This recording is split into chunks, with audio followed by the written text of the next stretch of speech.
Hi friends, welcome to our channel. నేను మీ MPR. Andhra Pradesh రాష్ట్రంలో ఈరోజు ఒక మహోత్తరమైన కార్యక్రమాన్ని నిర్వహించింది ఆంధ్రప్రదేశ్ రాష్ట్ర ప్రభుత్వం. ఆంధ్రప్రదేశ్ రాష్ట్ర ప్రభుత్వం అంటే కూటమి ప్రభుత్వం, ముఖ్యంగా చంద్రబాబు నాయుడు గారు. అదేంటి అంటే అమరావతి పునర్నిర్మించడం. అమరావతిని పునర్నిర్మించడానికి శంకుస్థాపన కోసం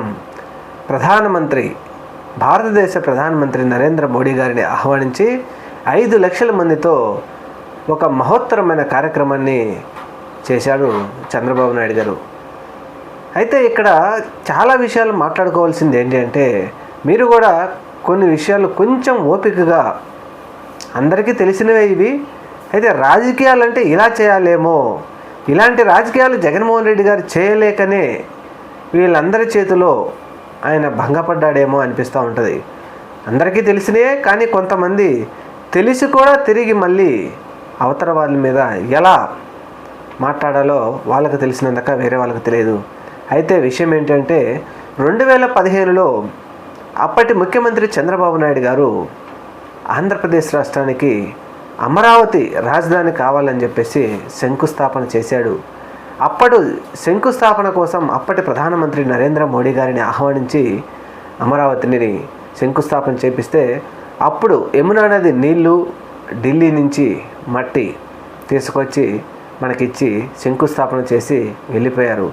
సరిగ్గా 10 సంవత్సరాల తర్వాత 2025 సంవత్సరంలో మళ్ళీ చంద్రబాబు నాయుడు గారు అమరావతిని పునర్నిర్మిస్తూ శంకుస్థాపన కార్యక్రమాన్ని అట్టహాసంగా చేస్తూ కొన్ని లక్షల కోట్ల రూపాయలు, కొన్ని వేల కోట్ల రూపాయలు ప్రజల సొమ్ము వృధా చేశారు.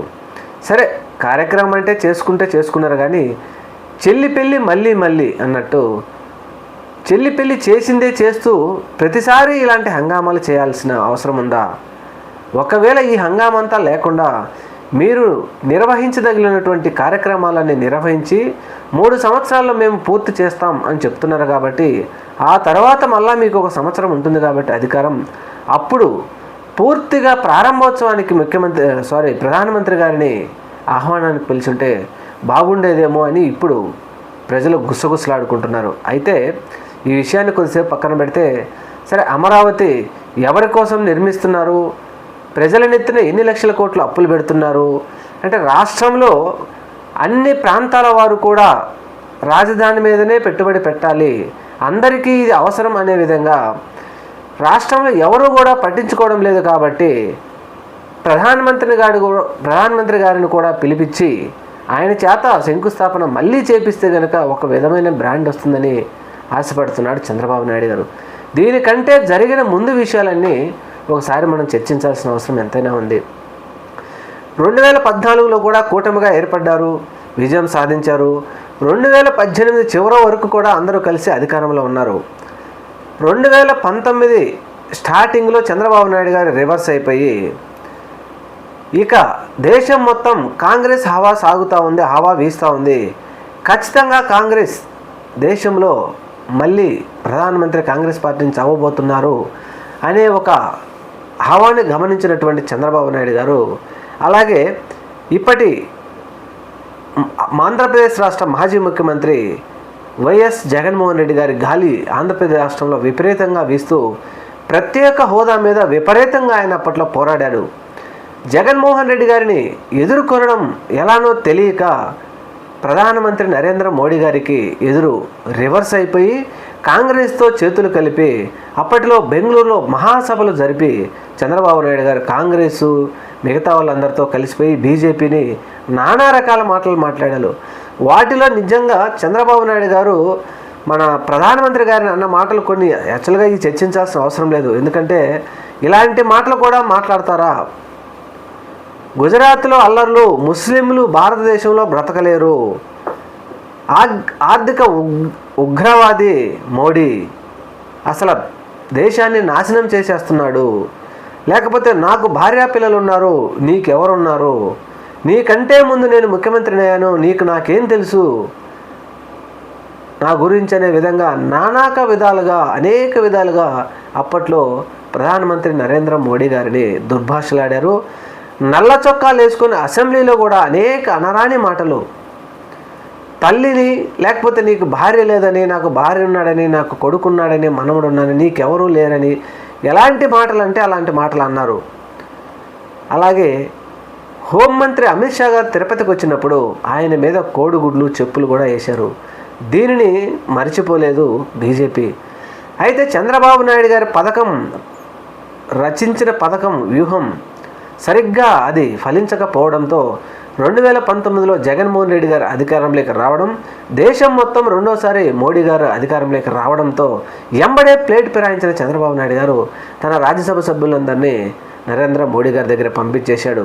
సరే, ఇది కొద్దిసేపు పక్కన పెడితే చంద్రబాబు నాయుడు గారు అన్న మాటలన్నిటికీ నరేంద్ర మోడీ గారు కూడా సాక్షాత్తు పార్లమెంటు సాక్షిగా యూటర్న్ బాబు, ఏటీఎంను వాడుకుంటున్నారు పోలవరంని లేకపోతే అమరావతిని, 1,00,000 కోట్ల అవినీతి చేస్తూ ఉన్నారు అమరావతిని అని చెప్పేసి, అమరావతికి రావాల్సిన కొన్ని ఫండ్స్ కూడా లేకపోతే కేంద్ర ప్రభుత్వం చేయవలసిన అభివృద్ధి చేపట్టాల్సిన పనులను కూడా కేంద్ర ప్రభుత్వం అప్పట్లో ఆపేసింది.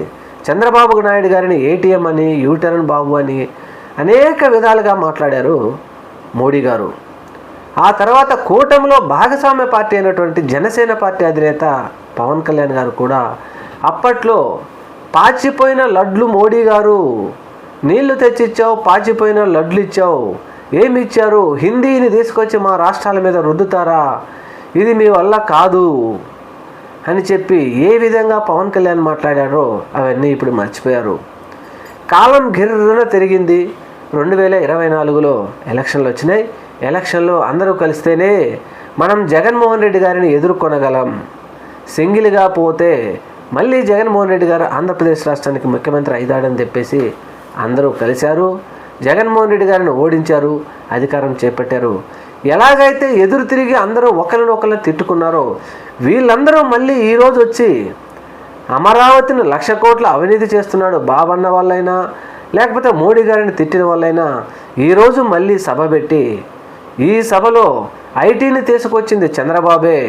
నేను గుజరాత్కు ముఖ్యమంత్రిగా ఉన్నప్పుడు హైదరాబాద్లో చంద్రబాబు ఏ విధంగా అభివృద్ధి చేస్తున్నాడో ఉద్యోగులు పెట్టి నేను తెలుసుకున్నాను, అది చంద్రబాబు విజన్ అని నరేంద్ర మోడీ గారు చెప్తా ఉన్నారంటే నిజంగా ఇటువంటి రాజకీయ నాయకులు, ఇటువంటి రాజకీయం నేటి తరం ఉన్నటువంటి యువకులకి చాలామందికి తెలుసు, తెలియని వాళ్ళు కూడా తెలుసుకోవాలి. ఎందుకంటే ప్రజలు రాజకీయాల్లోకి వచ్చినప్పుడు ప్రజలు ఆశించింది నెరవేర్చాలి. మనకు ఓటేసినప్పుడు ఆ ప్రజల కోసం మనం పనిచేయాలి. కానీ అలా కాకుండా పార్టీల అవసరాల కోసం, వ్యక్తుల అవసరాల కోసం ఎప్పటికప్పుడు మారిపోతూ ఉంటే ప్రజలకు నమ్మకం కలుగుతుందా? మరి ఈరోజు ప్రధానమంత్రి నరేంద్ర మోడీ, చంద్రబాబు, పవన్ కళ్యాణ్ వీళ్ళందరూ మళ్ళీ వారి రాజకీయ అవసరాల కోసం మోడీ గారికి ఎంపీల సీట్లు అవసరం కాబట్టి చంద్రబాబు నాయుడు తలొగ్గారు. పవన్ కళ్యాణ్ ఎలాగూ ఒక్కడెళ్తే గెలవలేడు కాబట్టి ఎలాగైనా మనం కూడా ఒకసారైనా ఎమ్మెల్యేగా కావాలని పవన్ కళ్యాణ్ అవసరాలు పవన్ కళ్యాణ్ ఉండొచ్చు. ఈ అవసరాలు అన్నీ కలిసి ఇలాంటి రాజకీయాలు చేస్తున్నారంటే నేటి తరం, భావితరం, భవిష్యత్తులో ఇలాంటి రాజకీయ నాయకులు అవసరమా? చూడాలి. మరి అమరావతిని రాష్ట్రంలో ఉన్న డబ్బులన్నీ తీసుకొచ్చి ఇన్ని కోట్ల రూపాయలు అక్కడ పోస్తూ ఉన్నారు. ముఖ్యంగా 2024 సార్వత్రిక ఎన్నికల్లో వీళ్ళు ఇచ్చిన హామీలో ఏ ఒక్కటి హామీని కూడా నెరవేర్చకపోక అవన్నీ గాలికి వదిలేసి ఒక్కటే అమరావతి అమరావతి అమరావతి మీదనే పడ్డారు. కాబట్టి కొన్ని లక్షల కోట్ల అప్పులు చేస్తూ ఉన్నారు. కాబట్టి మరి ఇన్ని లక్షల కోట్ల అప్పులు చేస్తూ ఉంటే కనీసం కేంద్ర ప్రభుత్వం కూడా అడ్డు చెప్పడం లేదంటే మరి ఇటువంటి రాజకీయ నాయకులు ప్రజలకు అవసరమా? ప్రజలు కూడా ఆలోచన చేయాలి అనేది మా విన్నపం. ఏది ఏమైనా దొంగలు అందరూ కలిసి చెల్లికి మళ్ళీ పెళ్ళి అని ఈ కూటమి ప్రభుత్వం వాళ్ళ చెల్లికి మళ్ళీ పెళ్లి చేశారు.